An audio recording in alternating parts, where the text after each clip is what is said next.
ما 42 سال هستم. ما در زندگیم خیلی مشکلات ندیدیم و با حادثات هم روبرو نشدیم. اگر براتان راست بگویم یک با جرأت و دلیرم نیستم. ما کوشش کردیم که در هر وقت زمان در فکر خود باشم، لیکن وقت زمان بسیار به سرعت در حال تغییر خوردن است و ما میخواهیم که جمله تغییرات باشد. از این خاطر ما همیشه گوشایم و چشمای ما باز نگاه میکنم. امروز فقط یک روز دیگه در کابل است. ما هم بسیار کنجکاو هستیم.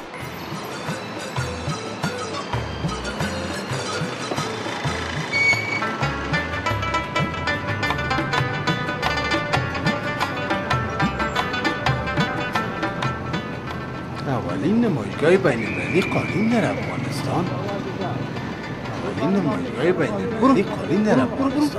برای داخلی ها نیست، برای خارجی هاست. بیادر نمیره میخواندم اولین نمایشگاه قالین در افغانستان. برای خارجی هاست، برای داخلی ها نیست. برو.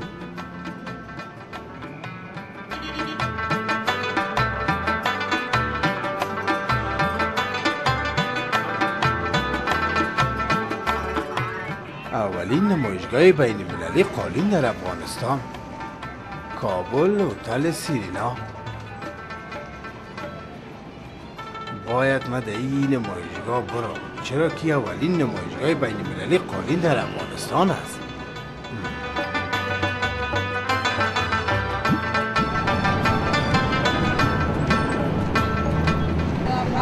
من باید چی میکنی بیادر؟ میری برو، مرا چه داره؟ با این لباس های باید لباس های ما عوض کنم بازو جا برم. ما کالای بسیار خوب و مقبول خود خود پوشیدیم، ولی هنوزم نمیفهم که مرا داخل سیرینا میمونن یا نه.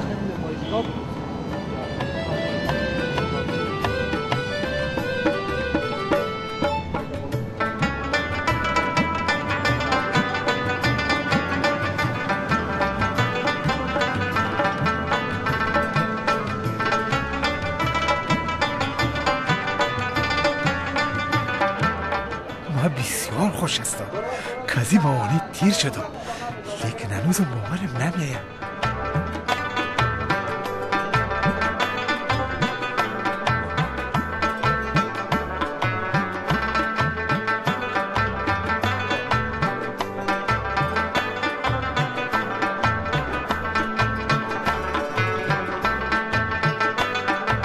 من بسیار وسواسی و هیجانی هستم، هنوزم اطمینان ندارم.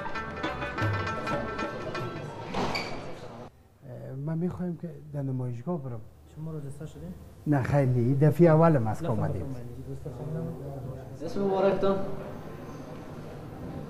خیرالله. اسم خیرالله جان. با کدام مقصد اینجا آمدیم؟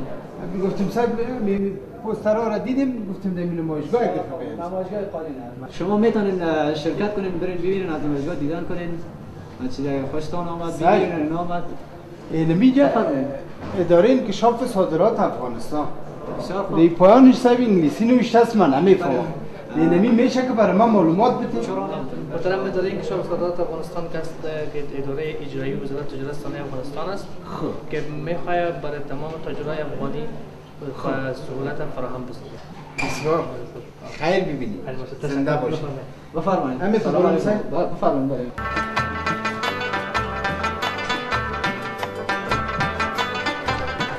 No, the door is over here. The door is over here. یکی برای چی میگه؟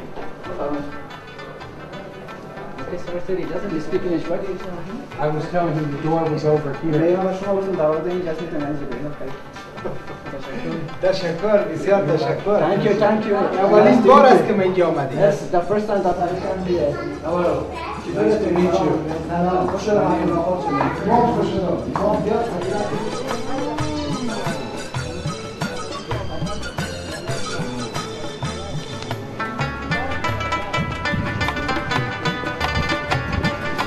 از این پرسان که بگو از کجا آمدید؟ He says where have you come from? I've come from America. میگم ما از امریکا آمدیم. با خاطر چی آمدید؟ Why you have come here? I came to see all these beautiful carpets. I'm a carpet buyer from America, and You have beautiful carpets here. نه ما به خاطر دیدن قالین‌ها آمدیم، به خاطر قالین‌های قونی بسیار قالین‌های زیبا و قشنگ است. ما خریدارای قالین هستم و تجار قالین هستم و به اینجا آمریکا به اینجا آمدیم برای این خاطر. Oh, it's a great pleasure. It is enjoyable. Oh, what's Good your luck. name? He says, what's your name? Rob. Raf, his name is Khairullah. Khairullah. My name is Khairullah. Khairullah. He's from Afghanistan. ما بسیار از دیدن شما بگو خوش شدم. I'm very glad to meet you here. Very glad to meet you also. و ما همچنان از دیدن شما بسیار خوش شدم. Enjoyed very much your country so far. And the carpets are beautiful. میگم من از کشور شما بسیار لذت بردم و قالین‌های شما بسیار زیبا هستن. من این خاطر I hope, تشکر. Thank you very much for your coming here. I hope to take many back with us. مردم ما جور میکنن. Our people, it's a handicraft. It's are woven by hand. It's not machinery carpet. They're very beautiful. اینا بسیار زیاد قشنگ هستن. And the Americans appreciate. و از این و آمریکا میگه از این چیزا تقدیر میکنن. از این کارهای دستی افغانا بسیار زیاد مقبول هستن. Thank you very much. You're very welcome. Very nice meeting you. ملاقات خوبی داشتیم بسیار زیاد ما تشکر. بسیار بگو خوش شدم که خاطر I'm دیدم. very glad to meet you, to see you here, that you have come from far away from America here. Thank We are you very glad to much. meet you. I've enjoyed my stay very, تشکر very بسیار much. زیاد. من بسیار زیاد از این لذت بردم. بسیار خوب شد که شما آمدین. از اینجا لذت بردین. ما بسیار خوش شدیم از دیدن شما. Thank you very much, but I have an appointment now, so I must go buy carpets. میگم من وقتی کمی دارم میگم من میخوام برم قالین خریداری بکنم. یک چند دونه قالین بگیرم. بفرمایید. برید. Thank you. Nice meeting you. Thank you very much. تشکر بسیار زیاد.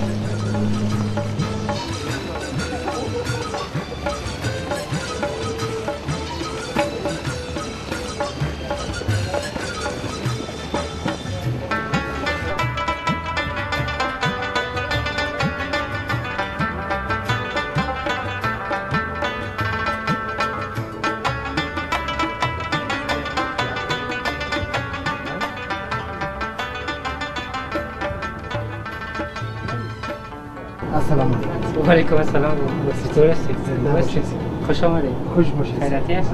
صاحب ما خب عیالدار هستم. میخوایم که قالین خوب در خانه خود داشته باشیم. خب بسیار یک مشکل دیگه ایست صاحب، اگه خفه نشید در باری قالین برای من معلومات بدین، نمیفهمم چند. خب بسیار خوب. ما بسیار خوشحال هستیم که شما این سوال از ما کردیم. حالا ما براتون کم کم میگم که قالین چی است. صحیح است؟ اول قالین که است از پشم گوسفند، پشم بز، پشم شتر درست میشه و از پخته هم درست میشه یکان قالین. دیگه اول که است امی گوسفند تربیه میشه و در دشت و در کوه چیز و وقتی که پشم از این دراز شد برابر 10 سانتی 15 سانتی یا 20 سانتی رسید وزیر قیچی میکنن.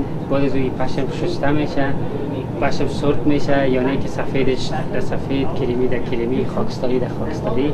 وزیر برای خانما میکنن، اینا رشت میکنن. بعضی خانما با دست رشت میکنن، بعضی خانما با چرخه دارن. بعد از این پروسش که خلاص شد یا می مراحل خود طی کرد، بازی میره به رنگ‌آمیزی.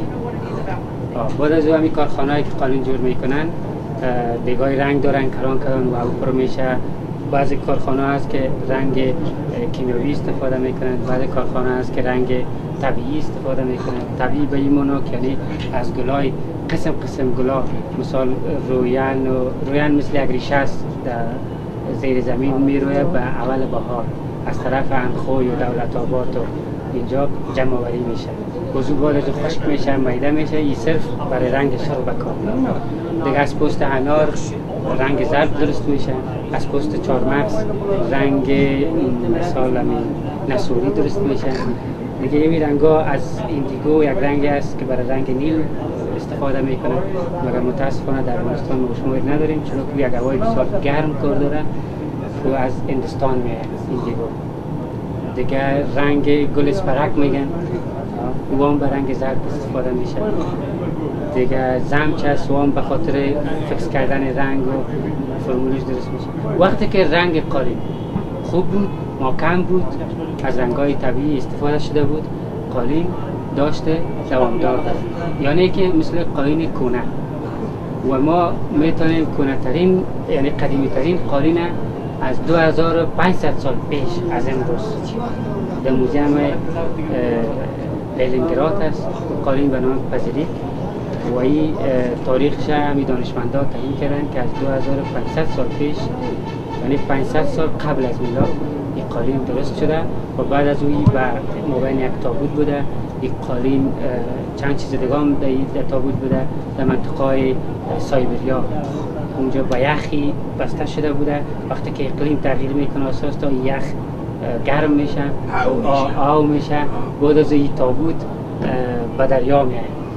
تقریبا 85 سال پیش این تابوت پیدا کرد. وقتی که تابوت پیدا میکنه یک نفر به نفر دیگه تا که این به دست مردمای متخصص یا دانشمندان میرسه. وقتی که قالین مطالعه میکنن معلوم میکنن که از فلانه قریه از فلانه جای باف شده و تاریخ از این 500 سال قبل از میلاد است. یعنی که تاریخ یک چیز قالین یک چیز ناق یعنی یک چیز سبک که نیست. قالین یک چیز است که قدر تاریخ قدیمی داره. و دوم اگر شما مثال میخواین که قالین خوب داشته باشین همیشه قالین‌های افغانی بهترین قالین‌های روی دنیا یا جهان است که سالانه چقدر صادرات میشن در دنیا و اینا ما براتون کم کم نشان میتم. این قالین است چیز است این قالین مقری میگن غزنی. این کونه از این بود در شهر غزنی جور میکردن 70 سال پیش 80 سال پیش و امروز مردم قدر فراموش کردن جور نمیکنن و ما دوباره میخوایم که یعنی زنده بسازیم. همین رقم قالینه دوباره میخوایم زنده بسازیم. ما یک چند کارگاه شروع کردیم و نمونه اینجا بند کردیم که بر مردم نشان بدیم. دیگه قالین به نام چوب رنگ میگن که دیزاین از این اصلا از دیزاین‌های قدیمی ایرانی گرفته شده و رنگ‌های بسیار خوب پشم دستی و بافت دست بافت مردم ترکمن ازبک است از طرف سمت شمال این جور شده به اونجا. دیگه این کس این یک سمک میگن نه گلم است نه قالین مثل یک بافت. اصلا این بافت در منطقه قزاقستان قزاقستان قفقاز در اونجا زیاد مروج بود 100 سال پیش و حال افغان ها هم سال 10 سال 15 سال میشه که کار سمک شروع کردن و صادرات دارن در تمام دنیا. باز میایم سر از این قالین که هست یک دیزاین که 14 رنگ به این کار شده. دیزاین های اروپایی است. بافت دست است. پشمشان با دست رشیده شده و تمام رنگایش از گیاه رنگ شده. میگن سرانداز قالین است که ما مردم در سر توشک و در چیز استفاده میکنیم و مردم خارج که از دهلیزهای بسیار دور دراز و به جای اوتلایی که دهلیزهای بسیار دور داره و در زینه هم استفاده میشه. در دیوال هم بر دیکوریشن آویزان میکنن اطلاع. دیگه قالین دیگه که هست این بلوچ میگیم.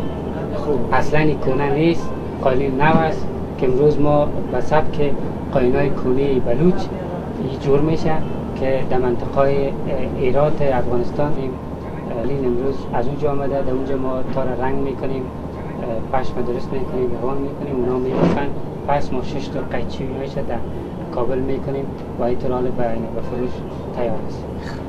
دیگه این قالین دیگه که هست این خال محمدی میگن از برای سرخ که زیادتر در افغانستان مردم افغانستان رنگ سرخ خاص داره.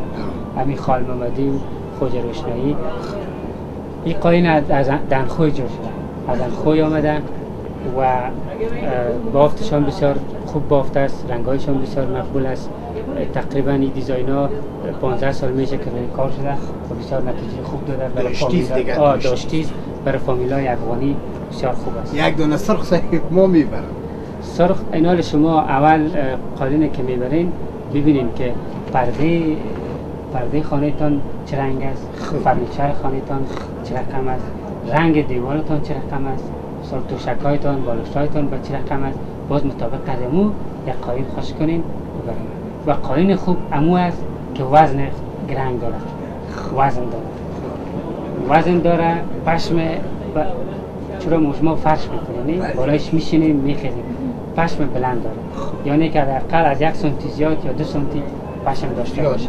بله که پشم شما هر چقدر استفاده کنین، اگر قالین رنگ خوب داشته باشه، رنگ گیاهی داشته باشه، این سالها و 100 سال و 150 سالی بر شما کار میکنه. شما چی که نواسه تانم از اون میتونه که استفاده کنه، کواسه تانم میتونه که استفاده کنه. دیگه درباره قالین هر چقدر که بگویی کم است.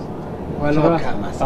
این سابق که مردم قالین درست میکنن نظر تجارتی نداشتن اصلا، اونا برای خود جور میکردن، یعنی که بر استفاده خود. مثال مردمی بود که کوچی یا نمک یا به مثال که خانه نداشتن تا همیشه اقلیم تعقیب میکرد. اگه جا به هوا مثال سرد میشد بازی جریلا میدادن، میرفتن به طرف گرم. اگه اونجا زیاد گرم میشد همیشه در 25 درجه یا 30 درجه کره زمین تعقیب میکردن. مثل مردم ترکمن، ازبک، بلوچ، این مردم ها کلش مردم چیز بود. اونا خیمه دارن، در خیمه زندگی میکردن. خیمهشون هم از چوب است و به خاطر دکوریشن همین خیمه خود، به خاطر چیز ماندن کالای خود، ماندن نان خود، دسترخوان، مثلا پشتیشان، همین دوشکشان، کلشان از قالین بود. و تا دور همین خیمه و نبات در سر خیمه خود نبات مینداختن، در زیر هم نبات مینداختن. دیگه باز پشم بز استفاده میکنن در گرد خیمه خود. به خاطر چی؟ که اگر کدام خزینده یا چیز مار یا گژدم یا چیز میامد یا غندر شو در دشت و اینجا اشتکایشان در این خیمه خو میکرنه، که میامد وقتی که یعنی پوزش یا منورش یا نیشش دمی پشم بز دکه میخورد، این برعکس پس دمو دست میره، در خیمه داخل شده نمیکنه. این تو چیزا در او وقت بود. یا مثلا شتر داشتن، اسب داشتن، گوسفند داشتن اونا. پس یعنی فرق امروز و سابق در این است که سابق یک نفر که گوسفند داشت، خیمه داشت، شتر داشت، هر چیز داشت، کسب قالین هم یاد داشت. اما پشم خودش قیچی میکرد، خانمایش رشت میکرد، باز مردش رنگ میداد. اما یک نفر هم بافت میکرد، هم قیچی میکرد، هم ششت میکرد، هم کار یاد داشت. باز بعد از او امرای زمان وقتی که با چیز رای بزنس میگیره قالین، باز دیگه آستا آستا رنگمال جدا میشن، قیچی کار جدا میشن، پشم ریز جدا میشن. و امروز هر کار خانه رو ببینید یک نفر کار میکنه 15 سال است که قیچی میکنه. این نفر صرف قیچی میکنه و ماش میگیره و از دیگه رنگش از دیزاینش خبر نداره. و من اینا رو خواهش میکنم از کسایی که قالین جور میکنن که اینا خود همیشه در کسب قالین برسانن، بفهمن و هم خودش که رسید باز مردم بفهمن. و برای شناخت قالین کونه بهترین راه است که نفر بشناسه. مثلا امروز متاسفانه در موزیم کابل میری یک دونه 3 دونه قالین میبینی و هم مقرر جالب نیست، خونه نیست که و میتونه اینا که یک شوروم بسیار خوب، یک نمایشگاه خوب در موزیم کابل برای همیشه قالینای کونه رو بند کنم که مردم اونجا بره ببینه، از اون یاد بگیره، دیزاینش رو بفهمن، رنگش رو ببینه، پشم کاله کیفیت پشم رو ببینه، تمام چیزا که دید باید او آستان تا بازی میکنه. قالین نمونید او میگه این نقشه از 100 سال پیش از فلانه منطقه گرفته شده در قالین نوساز قالین میکنه. و دیگه کتاب‌های قالین زیاد است در بازار، در هر جا، در اینترنت میتونید بسیار معلومات درباره قالین داشته باشید. قالین خوب و امروز یک اشتباه نیست، یک مفکوره امروز است در چند سال مردم فکر میکنه قالین که نازک بود اما قالین خوبش است، در باره رنگش نمیدونن، در باره دیزاینش نمیدونن، در باره بافتش نمیدونن. مگه میتونه نیست نازک بودن قالین به این معنا نیست که این قالین بسیار خوب قالین است، چرا او صرف بافت است. مگه مثلا قالینه که دوامدار میسازن رنگش است که همین کیفیت پشمش است. اگر شما یک پشمی که در ماشین رشت کشید امروز مثلا از همین کشورهای همسایه میآید در داخل کابل و بسیار قیمت ارزان و 80 روپیه و 100 روپیه فی کیلومتر، این اگر شما رنگ کنید در قالین استفاده کنید این پشم دراز نیست، اصلا از 3 سانتی زیاد نیست یا 2 سانتی. اینطور میکنید ترس میدن میشه. و شما فکر کنید وقتی که بافنده اینو گره میکنه اونم تو که بسیار زود در دست کنده میشه. وقتی که شما پایان میزنید اون تو زودی در جارو شما خانم عادت دارن که از ما با زر روز جور یک دانه خوب هم میتون اینال همیشه شما که ببینید باید پد داشته باشه قالی و رنگش کوشش کنین ایتون انتخاب کنین که اگر قالی رو میخرین اما یک تکه سفید نیست امور یک دفعه ترک کنین این قالی بشه. اگر اون تکه سفید هم داریم اگر اون سرخ شد یا نیل شد فهمیم که این خوب رنگ نیست، رنگ کیمیایی است، رنگ میته قالین. چرا؟ شما اگر یک سالی قالین فرش کنید صحیح؟ یک سال بعد از یک سال خانه خواهید باید بشورید چرک میشه کمی ها گرد خاک چیز میگیره یعنی این باید بشورید. اونو وقت است که قالین باز کشایت خود دست میده بازی رنگ سرخ سر سفید میه، رنگ نیل سر زرد میه، این چیز خرابی ده رخمت. بسیار زیاد تشکر. خیلی به شما از من معلومات خواستید. یک بار همونطور گشته اون خوب شد که برام گفتی همین تکه سفید اینا پیش ماست باز میایم پیش. نه ما بر شما یک کارت خودم براتون میتونم نام کریم علیمی است. و ما یک سنتر یک چند تا بده که من رفیقای ما میتونم. رفیقای ما میتونم. این بر ما یک بازاریابی است. شما زیاد تشکر میکنم که از من سوال کردین. شما را در تمام مردم مثل شما خوب معلومات کافی بگیره بعد از باز یک چیز را زنده باشید. من امروز دیگه بسیار زیاد خوشحال مردم که زیاد فهمیده شود باز کارخانه و علام کار خود روز برست رشد میده. خدا حافظ. سلام علیکم. سلام. خوش آمدید. زنده باشید.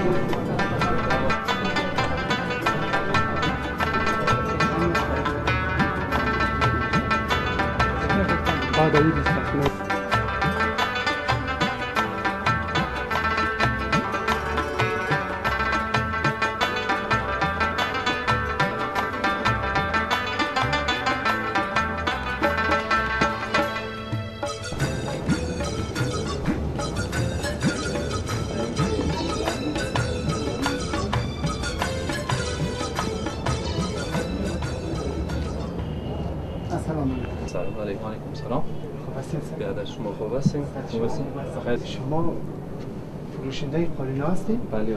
شما این قالینا رو جای صادر میکنید؟ بله. در کدام مملکت ها؟ اکثرا امریکا، کشورهای اروپا، جرمنی و بعضی کشورهای آسیایی صادر میکنید. شما بسیار خوشحال هستید؟ نه خیر نه، قدر خوشحالم نیستیم. هنوز مشکلات ها بسیار زیاد است. ما بله فروشنده قالین هستیم اما در حیثه اکسپورت قالین، در حیثه ترانسپورت قالین هنوز بسیار مشکلات ها داریم. در حیثه شست قالین ما بسیار مشکلات ها داریم که مواد شستی از دیگر کشورها می آید. ما باید این مشکلات ها را رفع کنیم. مشکل شست قالین، مشکل ترانسپورتیشنش، این مشکلات ها هست. تا هنوز ما قدر خوش نیستیم. این مشکلات شما را کی میتونه حل بسازه؟ مشکلات ما را یک اداره نو تشکیل شده به نام اداره انکشاف صادرات افغانستان که در رأس از او محترم سلیمان فاطمی است که اونا میتونن مشکلات های ما را آهسته آهسته حل کنند با همکاری بعضی از ادارات دولتی. اونا در کجا می باشن؟ اونا دفتر مرکزیشان در کابل هستند. مربوط وزارت تجارت است. بله. میتونم؟ بله چرا؟ بله شما میتونید. بسیار تشکر از معلوماتتان. زنده باشید. خوش آمدید. یک جان. خوش آمدید. زنده باشید. باید من سلیمان فاطمی را حتما پیدا کنم. کتش گپ بزنم.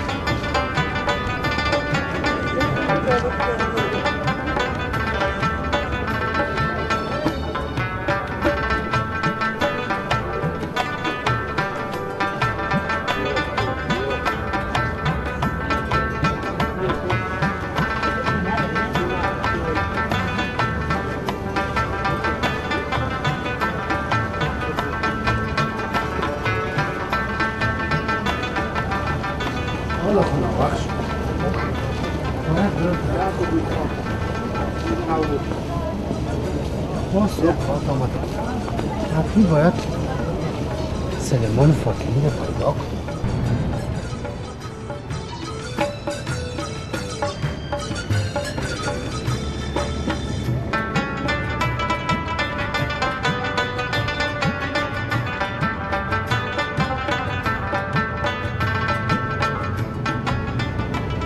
این زندگی من بسیار یک روز بسیار خوش بود. اما واسکر مرا گفت هیچ برای شما نیست، برای مردم خارج از خارجی هاست.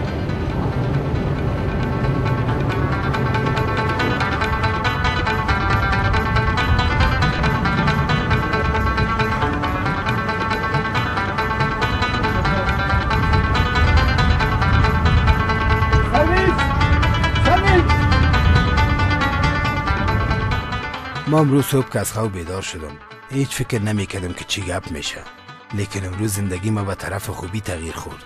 شاید سوال کنین که چرا؟ جوابش آسان است. ما تصمیم گرفتم.